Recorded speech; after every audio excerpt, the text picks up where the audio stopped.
TV Telugu YouTube ఛానల్లో మీ వ్యాపార ప్రకటనల కోసం 9154949554కి కాల్ చేయండి. ప్రస్తుతం తెలంగాణ రాష్ట్రంలో కాంగ్రెస్ పరిస్థితి ఏంటి? అసలు బీజేపీతో 5 మంత్రులు టచ్లో ఉన్నారట.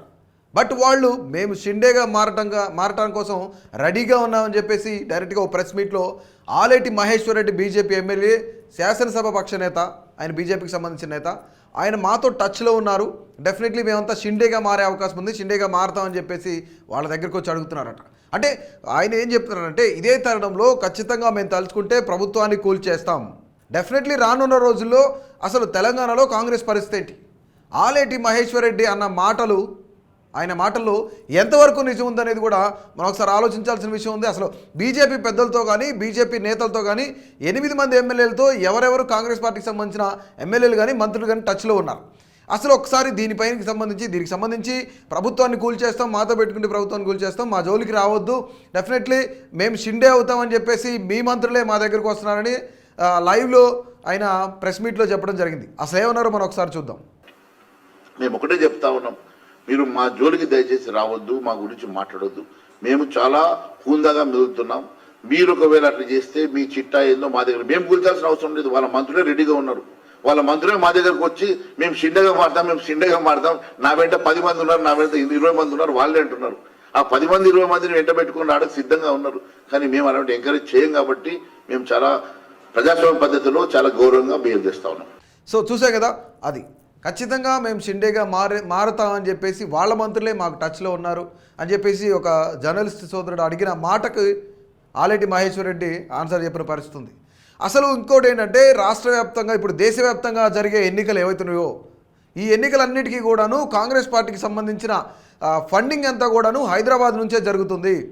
డెఫినెట్లీ హైదరాబాద్కి సంబంధించి కొత్త ఫండ్ మొబిలైజేషన్ జరుగుతుంది. కొన్ని ఎవరికి వారు సంపాదిస్తారు. ప్రస్తుతం ఉన్న రేవంత్ రెడ్డి ప్రభుత్వం కూడా వసూళ్లకు పాల్పడుతుందని చెప్పేసి ఈ యొక్క ఆలేటి మహేశ్వర్ రెడ్డి ప్రెస్ మీట్లో అన్నపరుస్తుంది. అసలు రేవంత్ రెడ్డి గురించి కానీ, వసూళ్ల గురించి కానీ, లేదంటే దేశవ్యాప్తంగా రానున్న ఎన్నికలకు సంబంధించి కాంగ్రెస్ పార్టీ పరిస్థితి ఏంటి, కాంగ్రెస్ పార్టీకి ఫండింగ్ గురించి ఆలేటి మహేశ్వర్ రెడ్డి ఏమన్నారో మరొకసారి చూద్దాం మనం. కాళేశ్వరం గాని అన్ని బిజినెస్ పేరు మీద నువ్వు డ్రామాలు ఆడుతూ కాంట్రాక్టర్ను భయపెట్టి జేబులు నింపుకునే ప్రయత్నం చేస్తున్నావు. ఇప్పటికే ఎక్కడెక్కడ ఎన్ని వసూలు చేస్తా ఉన్నావు, మా దగ్గర చిట్టా ఉన్నది బిడ్డ. కేవలం మా హైదరాబాద్ డబ్బులతోటి యావత్ దేశ రాజకీయాల్ని నడిపిస్తున్నారు. కాంగ్రెస్ పార్టీ దేశ ఎన్నికలకు హైదరాబాద్ ఇలా అడ్డగా మారింది. హైదరాబాద్ లో వసూలైనటువంటి డబ్బుతోటే కాంగ్రెస్ పార్టీ భారతదేశ రాజకీయాలను, ఎన్నికలను ఈరోజు నడిపిస్తున్న సంగతి నేను గుర్తు చేస్తున్నా. మా దగ్గర పూర్తి ఆధారాలు ఉన్నాయి కాబట్టి మాట్లాడుతున్నా. సో చూసే కదా, ఖచ్చితంగా ఇక్కడ హైదరాబాద్ నుంచే ఈ యొక్క ఫండింగ్ జరుగుతుంది, వసూలు జరుగుతుంది, వీళ్ళు వసూలుకు పాల్పడుతున్నారని చెప్పేసి డైరెక్ట్గా ఒక ఎమ్మెల్యే ఆరోపణలు చేస్తున్నారు. అసలు ఈ ఆరోపణలో ఎంతవరకు నిజం ఉంది? ప్రస్తుతం ఈ యొక్క వేలతో బీజేపీతో టచ్లో ఉన్న నాయకులు ఎవరున్నారు? లేదంటే అసలు బీజేపీకి కాంగ్రెస్కి సంబంధించి ఈ యొక్క ఫండింగ్ జరుగుతుందని కూడా చెప్పారు. నిజంగా అసలు ఆ ఫండింగ్ జరుగుతుందా లేదా, వసూలుకు పాల్పడుతున్నారా లేదా, అసలు కాంగ్రెస్ పార్టీ పనితీరు బాగాలేదని చెప్పేసి అన్ని ఆరోపణలు జరుగుతూ ఉన్నాయి. గతంలో రేవంత్ రెడ్డి ఈ యొక్క కాళేశ్వరం కానీ, లేదంటే ఓఆర్ఆర్ కానీ, టోల్ గేట్ కానీ, వీటన్నిటికి సంబంధించి సిబిఐ ఎంక్వైరీ చేయించాలని చెప్పేసి ఆయన గతంలో కోరిన పరిస్థితి ఉంది. గతంలో అనేక మార్లు ప్రెస్ మీట్లో కూడా రేవంత్ రెడ్డి చెప్పిన పరిస్థితి ఉంది. సో ఇప్పుడు ప్రభుత్వం వచ్చిన తర్వాత ఎందుకు జ్యుడిషియల్ ఎంక్వైరీ పేరు మీద, లేదంటే ఆ ఎంక్వైరీ ఈ ఎంక్వైరీ అంటూ పేరు మీద, వీటి మీద కాలయాపన జరుగుతుంది? ఎందుకు సిబిఐకి ఆదేశించట్లేదు, ఎందుకు సిబిఐని ఆహ్వానించట్లేదు అని చెప్పేసి ఆలేటి మహేశ్వర్ రెడ్డి అడుగుతున్న ప్రశ్న. రానున్న లోక్సభ ఎన్నికలకు సంబంధించి ఇక్కడ 12 సీట్లు గెలుస్తామని చెప్పేసి బీజేపీ బలంగా చెప్తుంది. మరోపక్క బీఆర్ఎస్ కూడా డబుల్ డిజిట్ గెలుస్తామని చెప్తున్న పరిస్థితి అయితే నెలకొంది.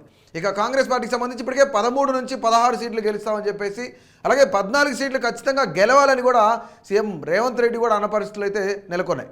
కానీ ఇప్పుడు ప్రస్తుతానికి కోమటిరెడ్డి వెంకటరెడ్డికి ఒక సవాల్ విసిరారు ఆలేటి మహేశ్వర్ రెడ్డి. అసలు ఈ సవాల్ ఏంటి, ఈ సవాల్ ఎందుకు అట్లా విసురుతున్నారు ఆయన?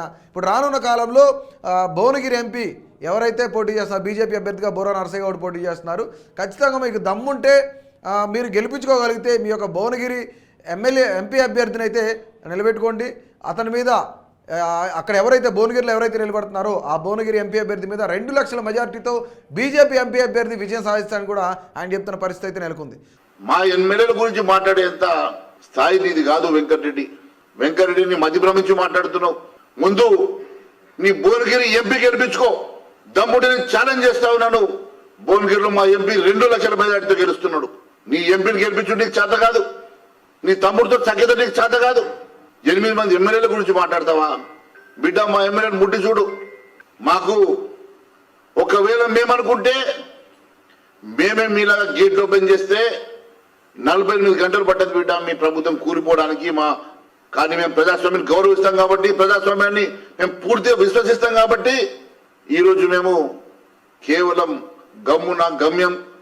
గమ్మున కూర్చొని మేము గౌరవిస్తూ మేము సహకరిస్తున్న సంగతి నేను గుర్తు చేస్తున్నా. సో నిజంగా ఈ ఓవరాల్ స్ట్రక్చర్ ఈ ఓవరాల్గా స్క్రిప్ట్ అంతా చూసుకున్నట్లయితే మనం నిజంగా అసలు బీజేపీతో టచ్లో ఉన్న నాయకులు ఎవరున్నారు కాంగ్రెస్లో? అసలు నిజంగా మేము షిండేగా మారుతామని ఆలేటి మహేశ్వర్ రెడ్డి లాంటి వ్యక్తులతో మాట్లాడిన నాయకులు ఎవరున్నారు కాంగ్రెస్లో? నిజంగానే కాంగ్రెస్ పార్టీకి సంబంధించి వసూళ్లకు పాల్పడుతుందా? హైదరాబాద్ కేంద్రంగానే, తెలంగాణ కేంద్రంగానే రానున్న ఎన్నికల్లో దేశవ్యాప్తంగా కాంగ్రెస్ పార్టీకి ఇక్కడి నుంచి రేవంత్ రెడ్డి కానీ లేదంటే కాంగ్రెస్ పార్టీ ప్రభుత్వం కానీ డబ్బులు పంపే యోచనలో ఉందా? నిజంగానే ఈ యొక్క ఎన్నికల అంతా కూడాను ఫండింగ్ అంతా కూడాను హైదరాబాద్ కేంద్రంగానే జరుగుతుందా? ఆలేటి మహేశ్వర్ రెడ్డి చేసిన సవాళ్లు వెంకటరెడ్డి తీసుకోగలుగుతారా? సో ఇవన్నీ ఖచ్చితంగా మనం ఆలోచించాల్సిన విషయం. ఎందుకంటే రానున్న మరికొద్ది రోజుల్లోనే లోక్సభ ఎన్నికలు జరుగుతున్నాయి. ఇదే తరుణంలో మేము తలుచుకుంటే ఈ యొక్క ప్రభుత్వాన్ని కూల్చేస్తాం అని చెప్పేసి కూడా డైరెక్ట్గా బీజేపీ నేతలు గతంలో ఎవరైతే బీఆర్ఎస్ నేతలు ఎవరైతే చెప్పారో ఆ బీఆర్ఎస్ నేతలందరూ కూడాను ప్రస్తుతం కడియం శ్రీహరి కానివ్వండి ఇలాంటి నేతలందరూ కూడాను కాంగ్రెస్ పార్టీలో జాయిన్ అయిన పరిస్థితి అయితే నెలకొంది ఇప్పటికే. అలాగే బీజేపీకి సంబంధించి మొదటి నుంచి కూడాను కాంగ్రెస్ పార్టీలో మరొక షిండే ఎవరవుతారని చెప్పేసి అనేక వర్గాల్లో చర్చలు నడుస్తూ ఉన్నాయి. బీజేపీకి సంబంధించి నాయకులందరూ కూడా చెప్తూనే ఉన్నారు, మేము తెలుసుకుంటే కాంగ్రెస్ పార్టీ ప్రభుత్వాన్ని కూల్చేస్తామని కూడా చెప్తున్న పరిస్థితి ఉంది.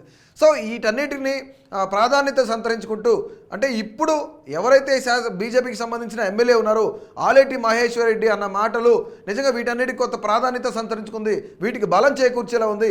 ప్రస్తుతానికి కాంగ్రెస్ నుంచి 5 మంత్రులు ఎవరున్నారు?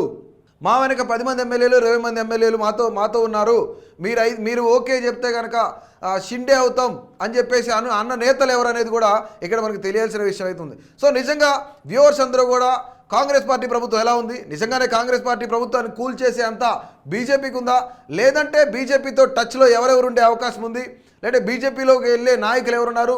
మేము కనుక గేట్లు తెరిస్తే కనుక డెఫినెట్లీ కాంగ్రెస్కి సంబంధించిన ఎమ్మెల్యేలందరూ మా దగ్గర రావడానికి సిద్ధంగా ఉన్నారు అన్న ఆలేటి మహేశ్వర్ రెడ్డి కమెంట్స్పై ప్రతి ఒక్కరు కూడా మీరందరూ కమెంట్ చేయండి. సో మరిన్ని ఇలాంటి ఇంట్రెస్టింగ్ అప్డేట్స్ కోసం అలాగే ఎప్పటికప్పుడు న్యూస్ అప్డేట్స్ అలాగే పొలిటికల్ అప్డేట్స్ కోసం మా కేటీవీ తెలుగును సబ్స్క్రైబ్ చేయండి, అలాగే ఫాలో చేయండి.